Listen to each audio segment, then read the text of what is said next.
This is your guide to book publishing. Everything you want to know but didn't know what to ask. With your host, Dr. Judith Briles.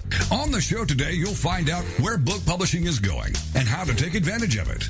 How to identify and avoid publishing predators. What opportunities are emerging as the book trade evolves in new forms. How to avoid losing money, and much, much more.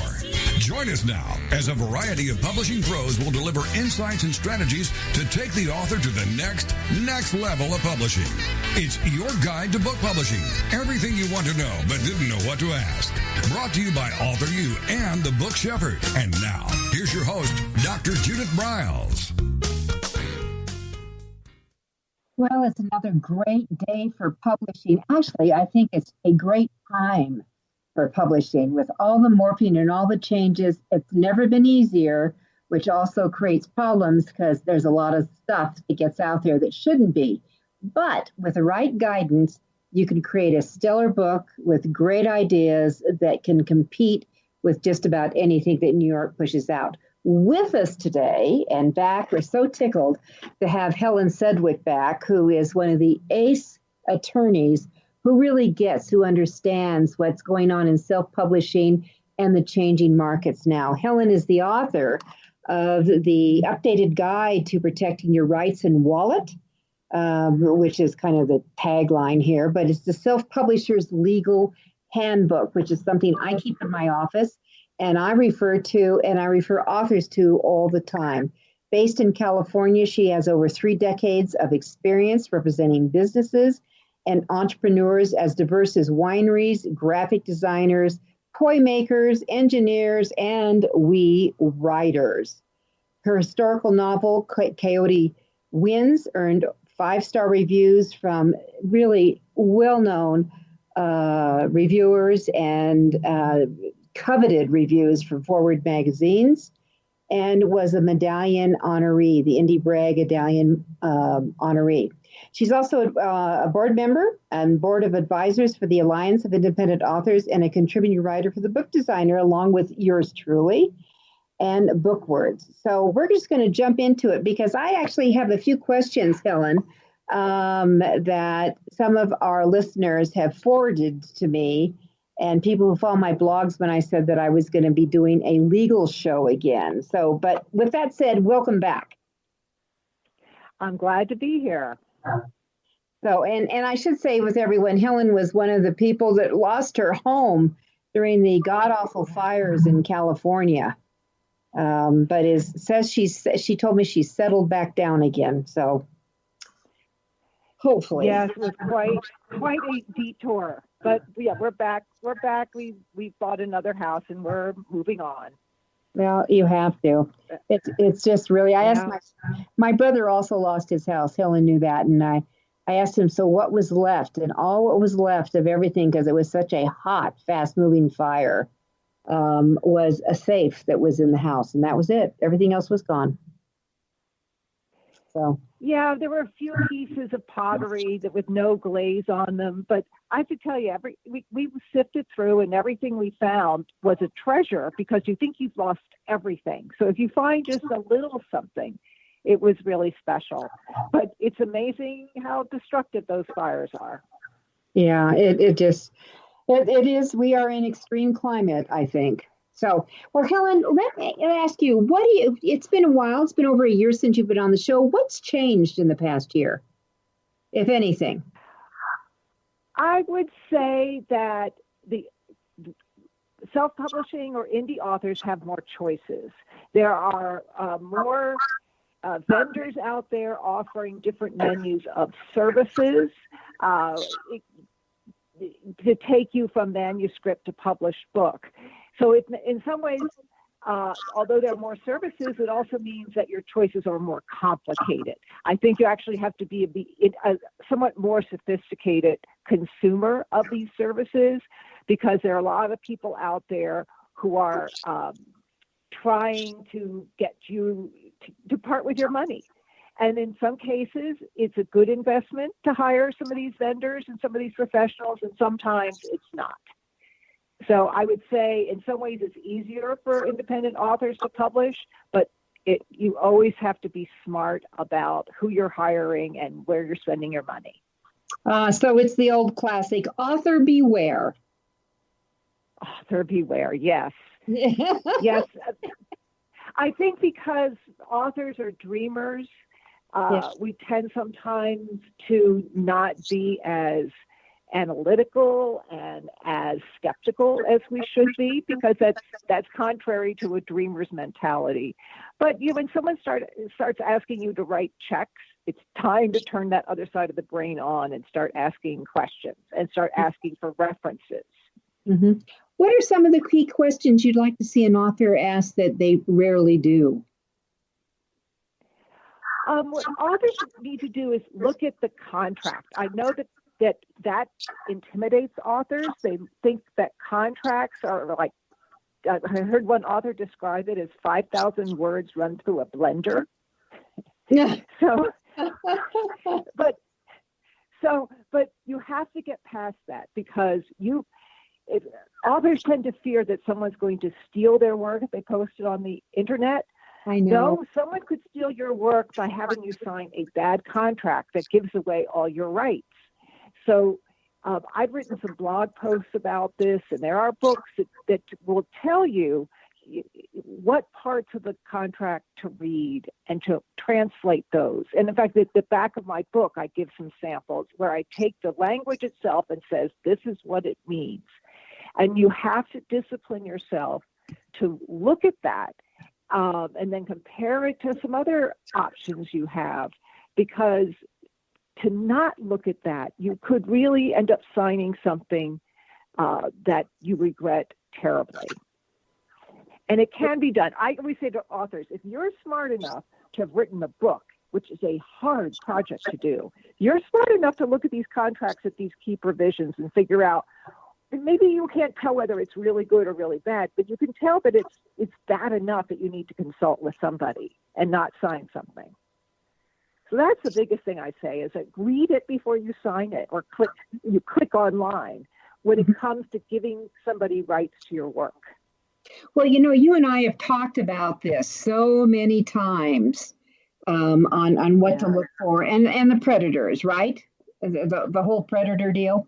And that, I've always insisted that you make sure that you have a reversions of right clause in a contract, which means that you get out, and I would like to see them have at least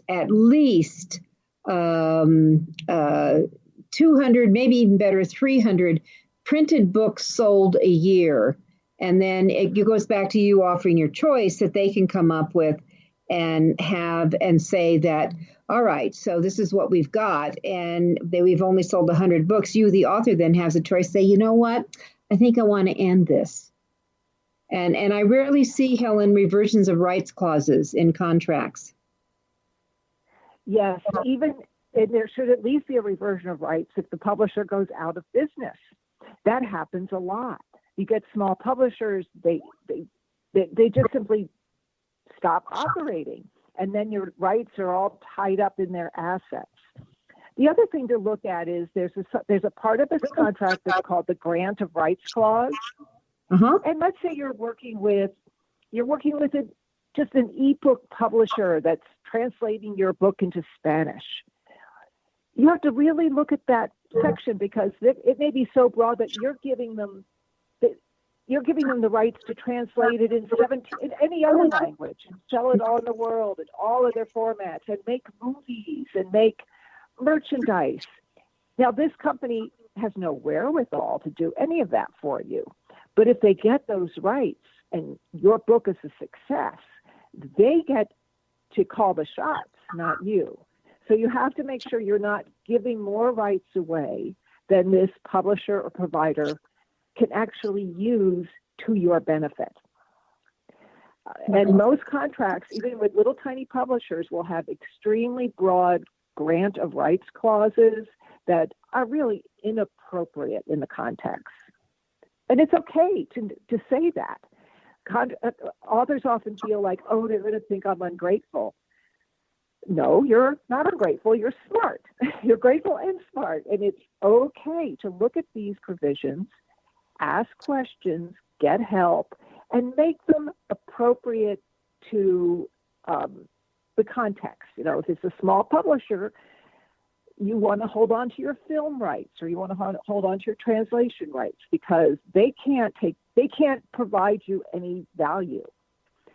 You might be able to get somebody else to make the movie or translate and do a better job. Yeah, I think the only time that they are worthwhile to have that kind of thing in there is if they really do have a track record of selling rights, of whether they're foreign rights or movie rights. Otherwise, you're better off to contract with a separate agent if that's what they do exactly. I agree. And it's something a lot of authors don't think about. They don't think beyond beyond print books. But there are so many opportunities beyond the print book now. Oh, yeah. You've got characters with legs on them. You can get more books and more ways to bring them to life. Well, also, Helen, with the expansion of audiobooks that have just, really grown, almost 30% a year over the last several years. And it's still, less than ebooks. But, what the ebook pros are saying, that within 3 years, they expect audiobook sales to eclipse ebook sales. That's amazing. Yeah. So what's if you're signing on with anyone, do they have the contractual rights for your audiobook? Maybe you don't want to do that with what's going on. Yeah, if they don't have the experience of doing audiobooks and they don't have a track record, as you said, then hold on to those rights. And find somebody that does have that track record, or Perfect. Do it yourself. Yeah, exactly. All right, we're going to take our first break here. We're going to be back with Helen Sedwick, and I want to talk to her about some character use.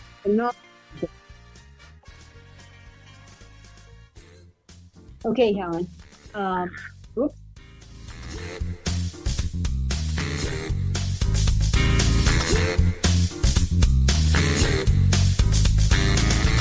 This is your guide to book publishing. Everything you want to know but didn't know what to ask. With your host, Dr. Judith Briles. And we'll be right back with more great information right after these.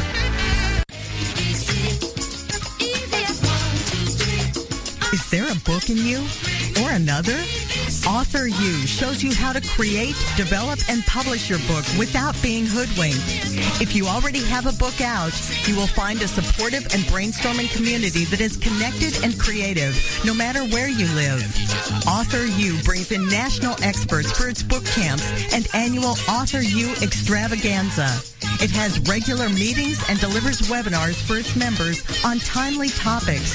Through AuthorU's extensive network, members enjoy exclusive benefits, including significant discounts for a variety of services necessary to publishing. AuthorU is the premier authoring resource in the country, creating community, education, guidance, vision, and success for the serious author. If you want to create a book that has pizzazz, punch, and panache, AuthorU is for you. Timely author and publishing tips and articles are posted on its social media platforms, and it is free. Discover AuthorU, where authors go to become seriously successful. Join AuthorU today at AuthorU.org. First impressions are everything in the world of book publishing. Whether your book is an ebook, a print version, or both, your book cover needs to pop, sizzle, and sparkle to immediately capture the attention of your audience. And your book's interior needs to be just as dynamic and reflect the professionalism your readers demand. Nick Sellinger of NZ Graphics has won numerous national and international book awards for his cover designs and interior layouts. With over 20 years of experience in graphic design, he knows what it takes to create award-winning books and the many promotional pieces that authors need, such as posters, banners, postcards, one-sheets, business cards, logos, and more. Visit ncgraphics.com and see what authors and publishers have to say about their award-winning books and how NZ Graphics can make your book the success it was meant to be. That's nzgraphics.com.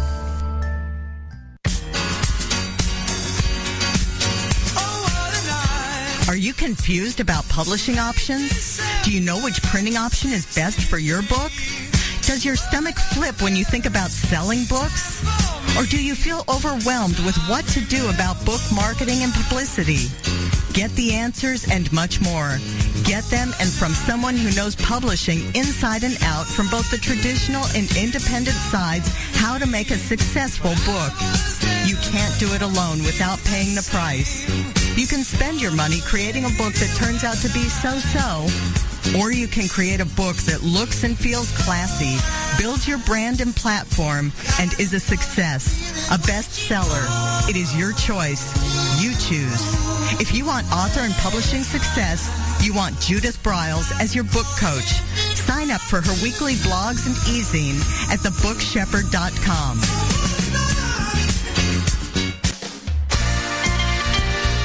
Welcome back to your guide to book publishing. Everything you want to know but didn't know what to ask. If you want to write and publish a book, if you want to be successful as an author, your guide to book publishing, everything you want to know but didn't know what to ask, is for you. Stay tuned and you'll hear about statistics, scenarios, and strategies on what to do now to get you published. So let's get back to the show. And here again is your host, Dr. Judith Briles. With me is Helen Sedwick. She's the author of the Self-Publisher's Legal Handbook, a book that, and make sure you get the second edition. It's a book that I think that everybody should have on their reference shelf, the one that's the closest to you, because you will be referring to it back and forth all the time. So it's just so important. One of the great things is indie authors are stronger than ever. Between indie and self-publishing authors, we are outselling in total book production what the major New York houses are doing. So, and there is not the stigma that the whole self-publishing market had just 5 years ago. So times are changing. But Helen, what's changed, if anything, with copyrights, or things that we sometimes take for granted that we should pay attention to? People have a misunderstanding about copyright. They think it's more complicated than it is. And the good news is, it's seldom I get to say this about legal issues, but copyright's pretty simple and straightforward. As soon as you put your work into writing on a piece of paper or onto a computer hard drive, you own the copyright in that work. Many people think that you still have to publish it, or you have to register the copyright, or you have to mark it. None of that is required anymore. The copyright's automatic as soon as you create the work and you put it into tangible form.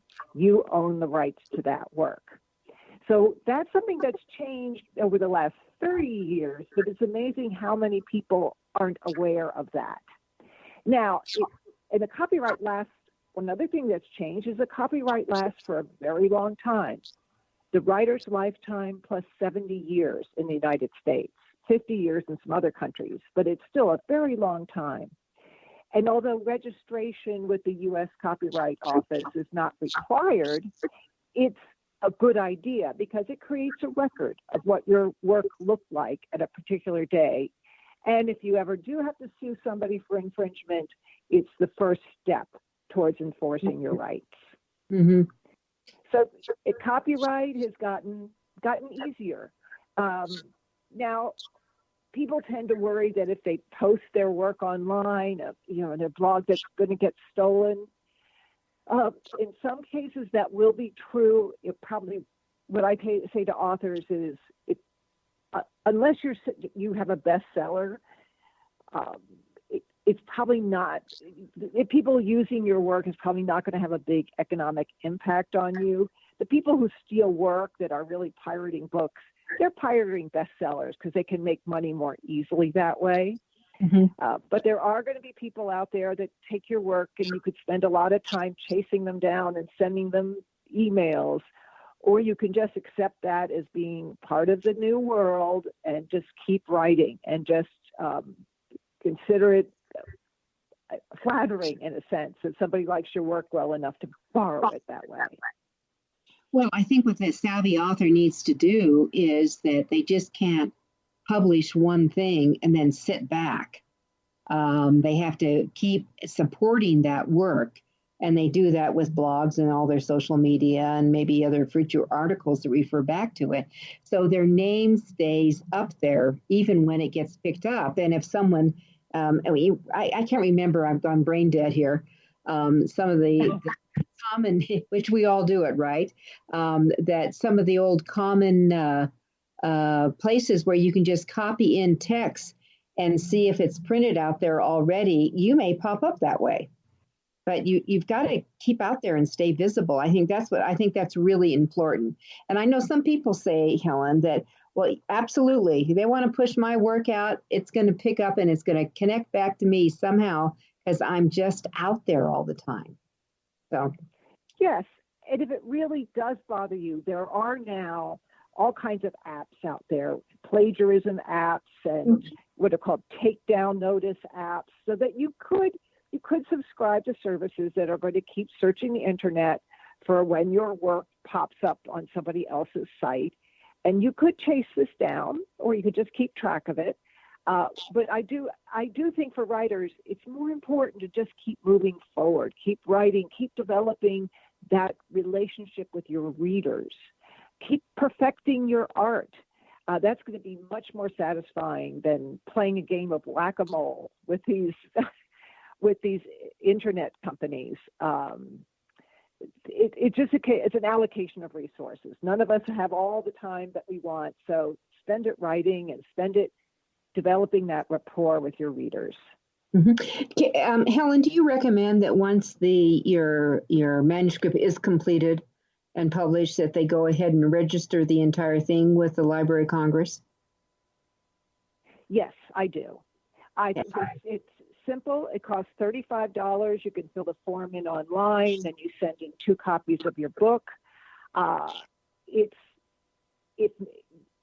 nothing else, you'll sleep a little better at night, knowing that you've registered this right, and if it becomes very valuable, you've taken a very strong step towards enforcing your rights.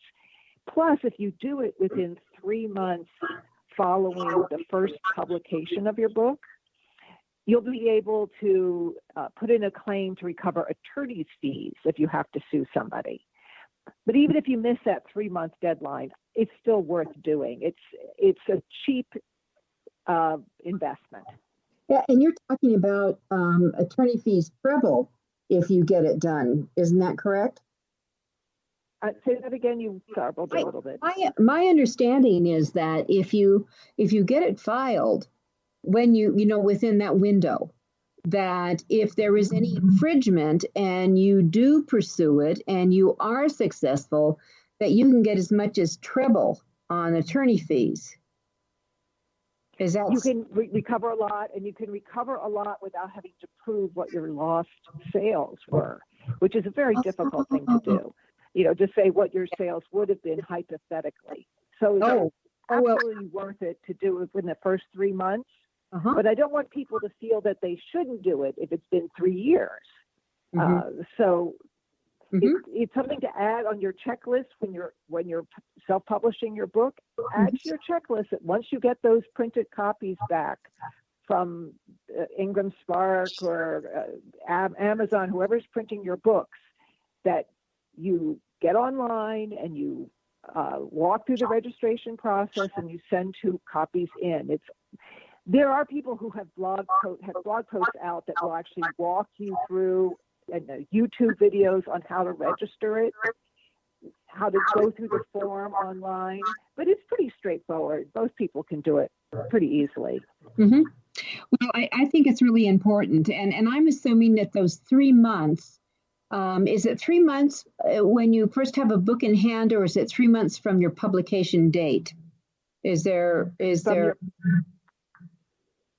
From the publication, from the date that you first release it when you to the public for sale.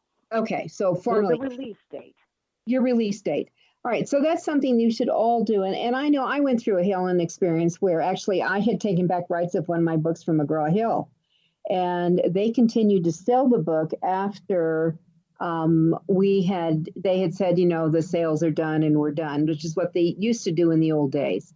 And I had taken back the rights of it. And then I discovered later they continued to sell foreign rights to France and Belgium and Canada and other places, and it never gave me a nickel. Now, I could have gone after them, but that's when, time had elapsed and I couldn't prove what they had sold, what they had got. I mean, it would have been a nightmare for me. So I just tell everyone, don't deal with McGraw-Hill.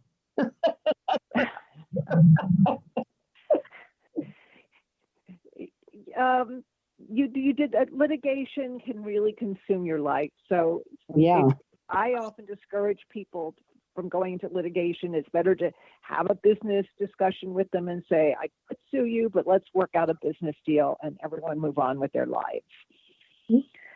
I do that in all my businesses, all my business clients.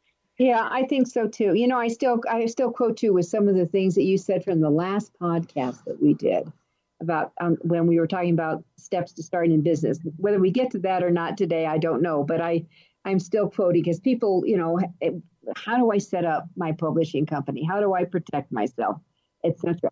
But I want to talk about characters and things that and using real people in your writing, or you think you're disguising real people in your writing. So I guess the question is, how does an author stay out of deep doo-doo here?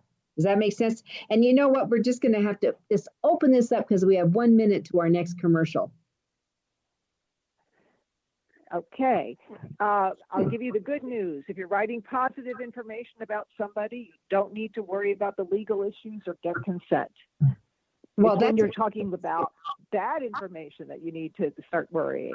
All right. So we'll save that part for the next segment. Okay. But would you kiss on using trademarks? We have 30 seconds here. Would you kiss on trademarks using, if you want to write about your heroine loves to down 7 Coca-Colas a day or anything like that? Yes. Quickly, it's fine to use a trademark. It's an incidental way like that to kind of tell you about your characters. Use bags and a certain. All that's fine. All right, we're going to come back. Yeah, hold on. We're going to come back with Helen Sedwick. We're talking about legalese in your writing for both fiction and nonfiction. It's AuthorU, your guide to book publishing.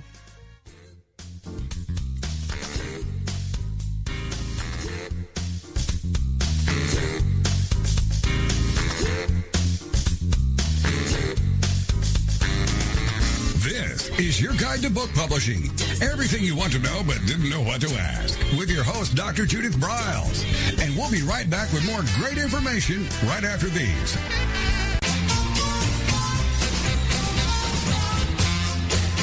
Discover the power of you and your book at the Judith Briles Unplugged events. Each summer, Judith Briles Book Marketing Unplugged unfolds over 3 intensive days working with just Judith. You get publishing strategies, author and book platforms, book marketing panache and pizzazz, and authoring tools to take you and your book to rock star success. In the fall and winter, Judith Briles Speaking Unplugged includes Judith as your coach and mentor during 2 powerful days. You will learn how to structure a speech, how to create openings and closings, how to find gigs that pay you and sell your books, and you will get one-on-one coaching. Go to thebookshepherd.com and click on the events tab to learn how to participate at the next Unplugged Workshop event.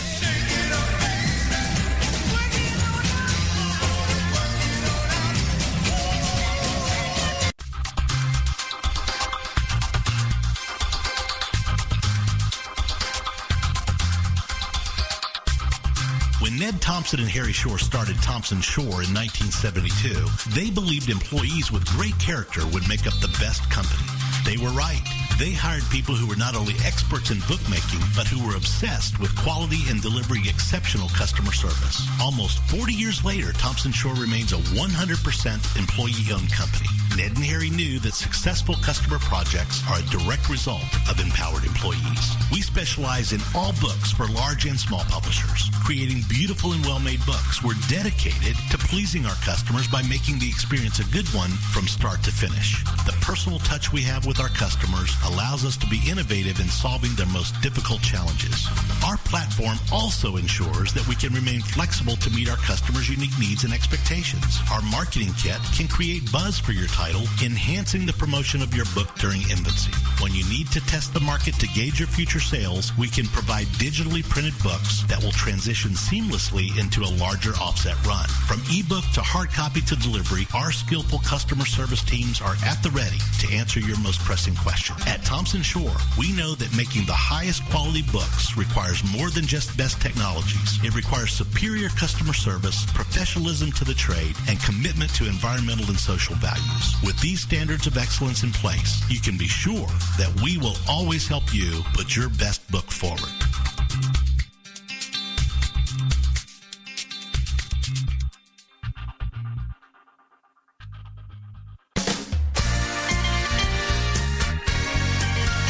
Welcome back to your guide to book publishing. Everything you want to know but didn't know what to ask. Coming up, you'll hear more about statistics, scenarios, and strategies on what to do now to get you published. So let's get back to the show. And here again is your host, Dr. Judith Briles. Alrighty, so we are talking legal-related things. Helen has given us official approval. So Helen Sedwick, who is the one of our chief legal residents we go to. She is the author of the Self-Publisher's Legal Handbook, second edition. And again, I highly recommend you all get that. Just go to Amazon and click the magic button and get your copy. And this is one, by the way, I would recommend paper because that you're going to write in it because that's what we do. We were talking about trademarks very quickly, and basically what Helen was saying is you can do just about anything in your writing that supports the scene, etc. And I guess it would be good if, as long as it's not negative. Should we say that on that one too, Helen? Yes. Let me elaborate a little bit. Yes, I would agree. It's that if you're going to be doing something that's very negative about the trademark, like someone getting food poisoning from, let's say, a fast food restaurant, then I would make up a new name, okay? Because that will get their attention, even if it's in a work of fiction. The other thing is, don't make it appear as somehow your book is related to that product. That will also get their attention if you're kind of trying to piggyback on a product. But if it's an incidental mention that's part of developing your characters, showing their taste, their economic status, things like that, those are fine. Now, I will tell you that certain publishers, big publishers, might want you to take out those trademark references because their lawyers won't let them take those chances. But that's because they're risk adverse, not because you can't do it. You know, in fact, many times it's very good to do it because it gives us a shortcut. But Judith, you and I were talking a little bit about lyrics. The rules for lyrics are quite different. Oh, yeah. Lyrics are protected by copyright, not trademark. It's a different beast. And with lyrics, they're usually owned by music companies. And they can be very aggressive about protecting their rights to use lyrics. Mm-hmm. And writers like to use lyrics because for the same reasons they use trademarks. It can set the scene. It can tell you a lot about a character. Lyrics, it's perfectly fine to use the title, and you can use the name of the artist. But if you're going to be using the words of the lyrics, you need to, it would be prudent to get consent, permission. And I get this question so often that I actually have on my website a downloadable handouts, so like 30 pages long, that tell you when you need permission, how to get it, what to ask for, and it's called How to Use Memorable Lyrics Without Paying a Fortune or a Lawyer. So it's free on my website. I have the same thing for using images because it'd be too many details for you and I to go through now. No, and you know that we've gone for lyrics written to them, and we've tracked down who owns them. And a lot of times most times it's music company, but sometimes it's estates and things where they have passed. And that we actually, we laid out the book and we put in where we wanted to use them, and we sent them the chapter we wanted it in. They were tickled pink that they could see exactly how they were going to be used, and they came back within 48 hours that this is what it will cost you. And it was like $150. It was very reasonable, and it was just really important to have these lyrics in this guy's book. So, but plan on it, I think, is what both Helen and I are saying. And if you won't put the time and energy into tracking down who the owner is and getting permission, then take them out. That's simple. Yeah, take them out. Use the title, or describe how your character is responding to the lyrics. You'll have to find another way to capture that moment without somebody else's words. You have to use your own words.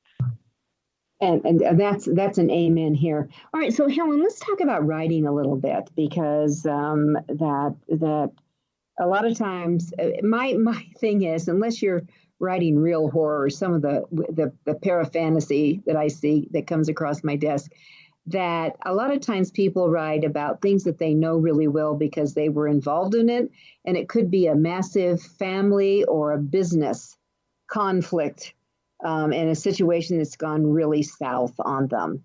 And now they want to juice up their writing and incorporate some of that, or maybe they want to write about it and they're trying to disguise it. What do you suggest here? Okay.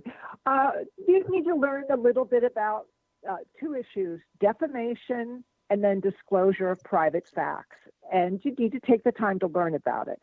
The good news is the First Amendment favors writers, and it favors writing about things that have happened, discussing them.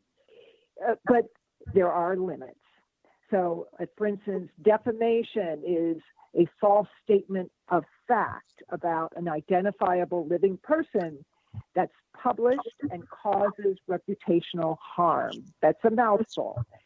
And all those get parceled out. So if you have to, as the information becomes perhaps more damaging to other people, you need to consider how reliable is your memory? What kind of support can you get from other people or from court documents? Is this person's reputation already so harmed? Like if you're talking about somebody who abused you as a child, if they already are in jail for child abuse, you're not going to hurt their reputation, but disclosing this information. So there's a number of factors. And what's good for writers is it's the target that has to prove that what you said was false, that other people know it's them, that they've been harmed by this information. So it is something to be conscious of. It is something to educate yourself about, but it really generally needs to be extreme behavior that you're discussing. Same with private information.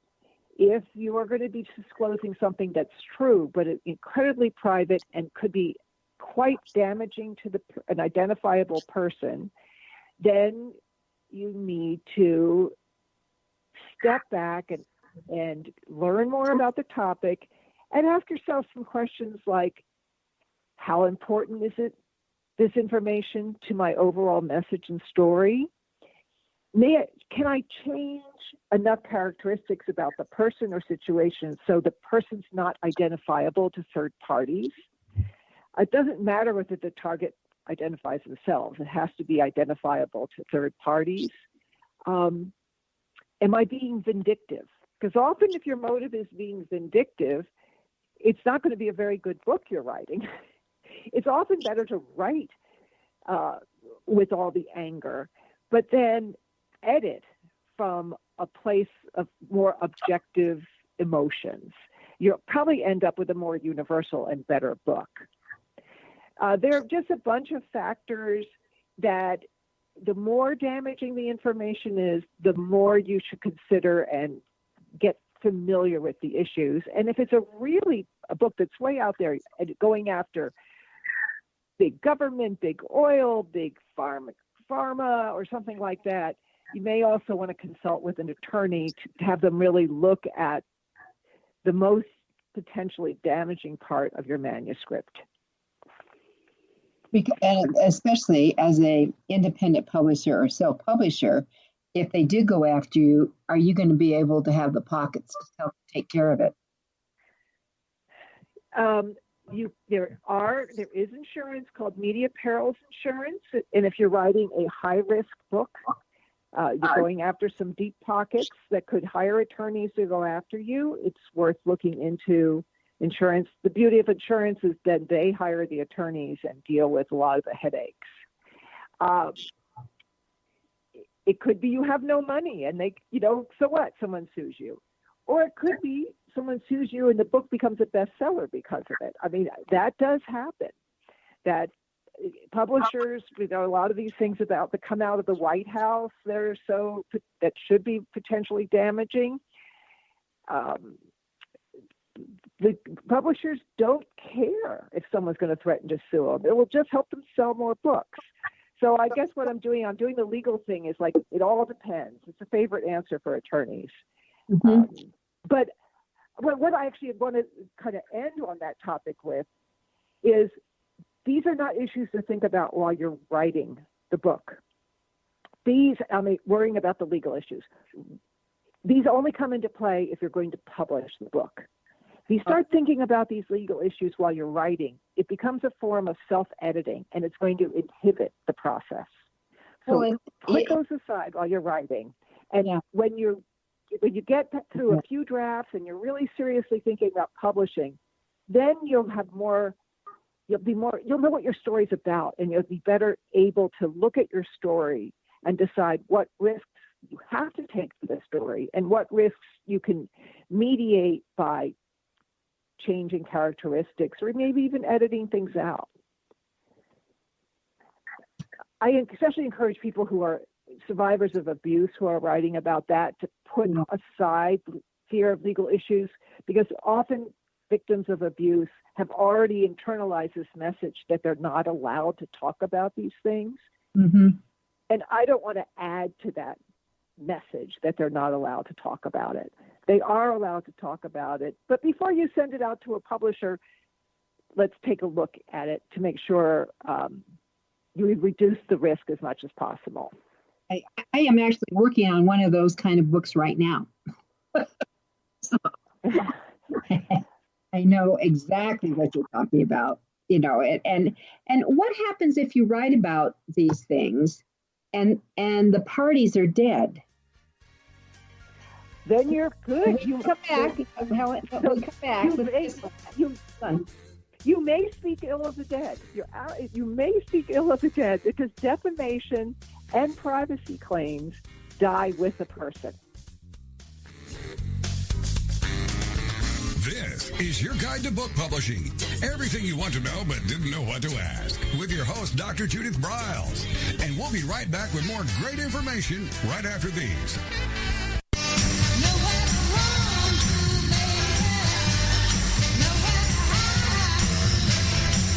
The book shepherding concept is simple. The publishing world is changing, and so must you. You need an experienced shepherd and guide to collaborate with you as you create, strategize, develop, publish, and achieve your publishing goals. Publishing is riddled with obstacles, sometimes nightmares for the author. You do not need more problems. You want solutions. Dr. Judith Briles will shepherd you through the maze and chaos. At times, she has had to step in and rescue a book that has been sabotaged by a publisher, by a publishing service provider, and sometimes even by the author. If you want author and book success, connect with her today at thebookshepherd.com.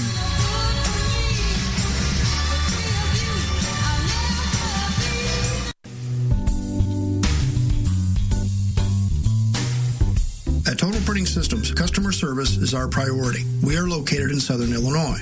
Our employees have an average of 18 years experience and know that customer relationships are important to our continued success. We have been a short-run book printer for nearly 40 years and always stay at the forefront of technology. Our niche is from 1 to 5,000 copies. Today, we offer digital, black and white, and 4-color high-speed inkjet printing, a cost-effective way to introduce color into your short-run titles. We, of course, offer traditional offset printing as well. Bindery is done in-house, from adhesive case binding to PUR perfect binding to mechanical binding of all types, including side sewing. We provide warehousing, kitting, distribution, inventory management, a new print-on-demand facility, streaming browser-based ebooks, and bookstore. Call us at 1-800-465-5200 for a quote on your next book project. You can also visit our website at www.tps1.com. Welcome back to your guide to book publishing. Everything you want to know but didn't know what to ask. If you want to write and publish a book, if you want to be successful as an author, your guide to book publishing, everything you want to know but didn't know what to ask, is for you. Stay tuned and you'll hear about statistics, scenarios, and strategies on what to do now to get you published. So let's get back to the show. And here again is your host, Dr. Judith Briles. With me is Helen Sedwick, and she is the author of the Self-Publisher's Legal Handbook, the second edition now. And off air, we were talking about the recent revelation about Jeff Bezos and the National Enquirer. And it really kind of segued from talking about public figures. And Helen, do you want to kiss on that a little bit? Because that's where the definition can come in. Yes, that's actually a classic case about invasion of privacy. That's another claim that authors need to worry about. If you're disclosing very private facts, like your intimate photos of an identifiable living person, that's highly offensive to a person of ordinary sensibilities, that can be a problem unless it's of public interest, which is a huge loophole. And of course, these smut papers are going to say that what Jeff Bezos does in his love life is of public interest. So they were actually probably completely fine in publishing those pictures, depending on how they were obtained. But their problem is they threatened him that they would publish them unless he said that the publication was not politically motivated. So that threat of, releasing these intimate photos unless he did something that they wanted, that I think, I'm not a judge in this and a criminal lawyer, but that sounds criminal to me. And I applaud him, for Jeff Bezos, for standing up to it and having the guts to call them on that threat. Yeah, I think it's kind of interesting, and I bet you there are a lot of celebrities that are jumping up and down in support because they get hit with this all the time. But it's what's coming out. It looks like it was, not saying I don't know if this is what broke up the marriage or what, but we've got three people involved here. But apparently it was the woman's brother who leaked it. I mean, that's more that's coming out now. So I think I would axe my relationship with my brother very quickly. With a brother like that, you don't need enemies. Boy, isn't that the truth? Right. Let's move off of Jeff. But so you're saying is that when you have family conflicts or you are privy to disasters in corporation, you need to tread lightly. That's what You need to educate yourself, and you need to really. For instance, don't rely upon your memory. Memories they evolve over time, and especially if it's a traumatic event, the human brain often, it manipulates our memories in a way sometimes to protect us. So you'll actually end up with a better book if you try and verify your memories, talk to other people, see what their memories of something is. You don't have to say you're writing a book. You're just trying to figure something out. And often I hear from writers when they release these books about family trauma or even abuse, they find that actually they get a lot more support from family members than they do get anger. there's going to be people in your family who are going to come forward and say, thank you. Thank you for having the guts for finally talking about this. Mm-hmm. Other people won't. That comes with the territory. But don't assume that everybody's going to turn on you. You may find support in unexpected places. I hear that from writers all the time, and the family members who were left out of the book are the ones who get angry. I've heard that more than once. I think that's true. Or they try to find, where it is. I do see situations. And again, one of the problems in America is if you get an attorney, if they're an ambulance chaser or whatever, anybody can sue. And that's where it gets dicey. So be careful, everybody. Yes, and if your target is an attorney who could just get him or herself in court and sue you, it's a risk. Mm-hmm.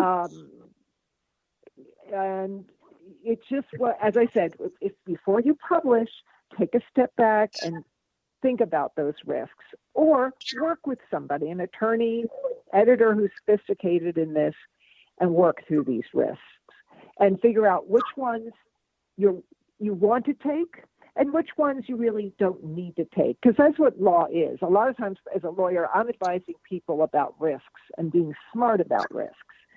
I would never tell somebody take no risks in business or in writing, because some risks you have to take, but just be smart about them.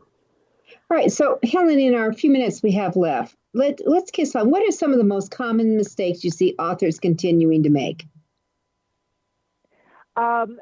Being afraid to look at contracts, going into collaborations without really talking through expectations with their collaborator.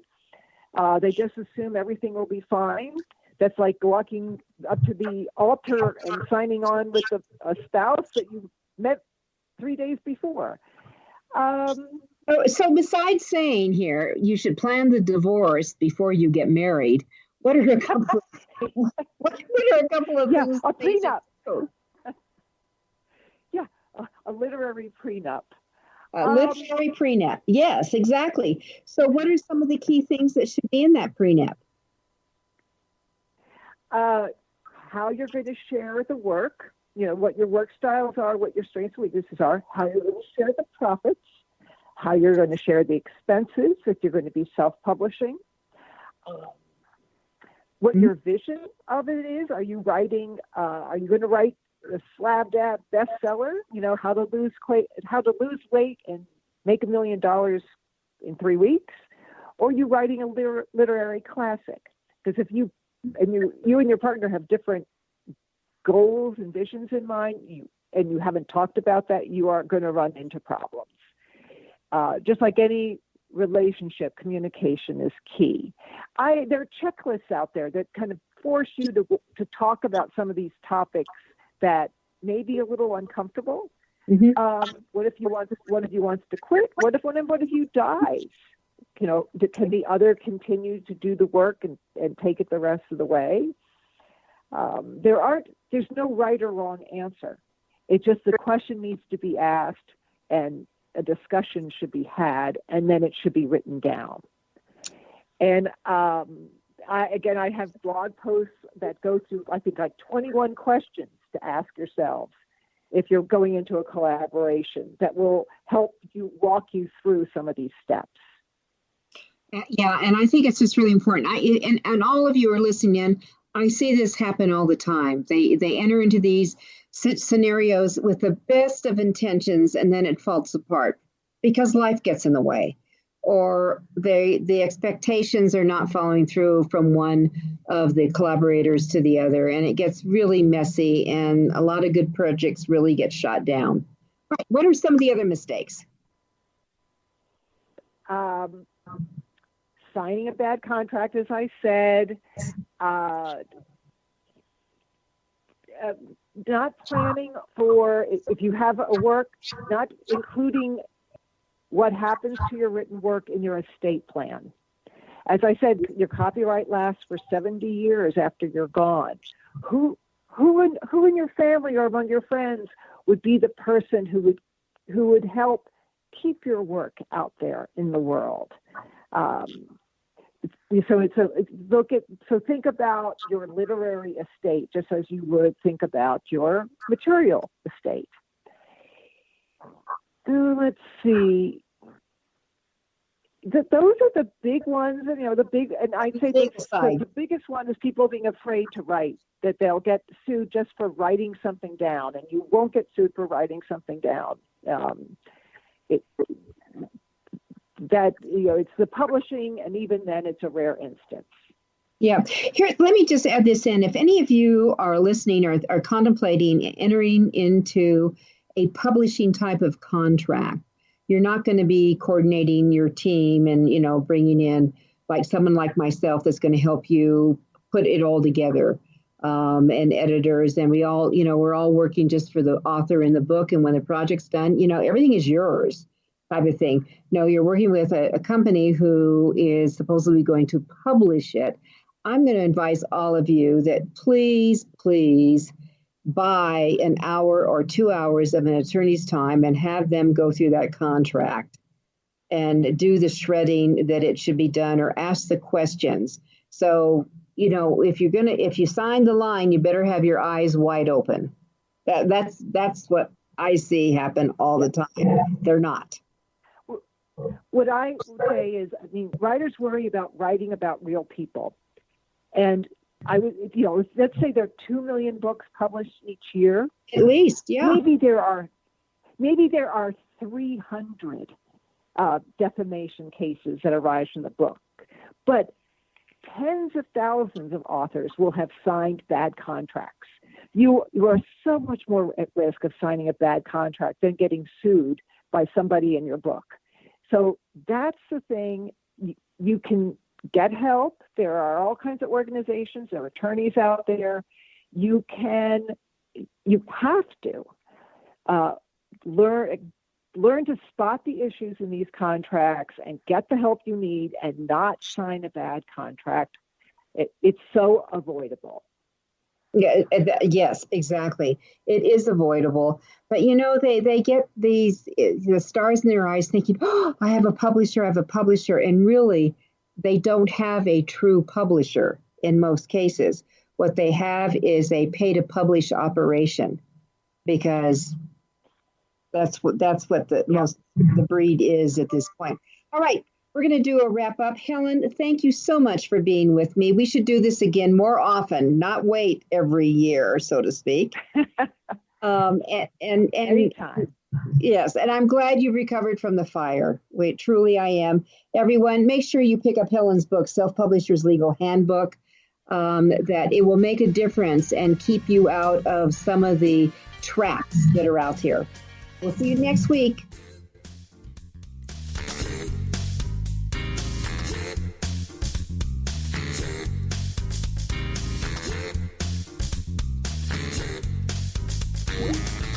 Thank you for being a part of Your Guide to Book Publishing.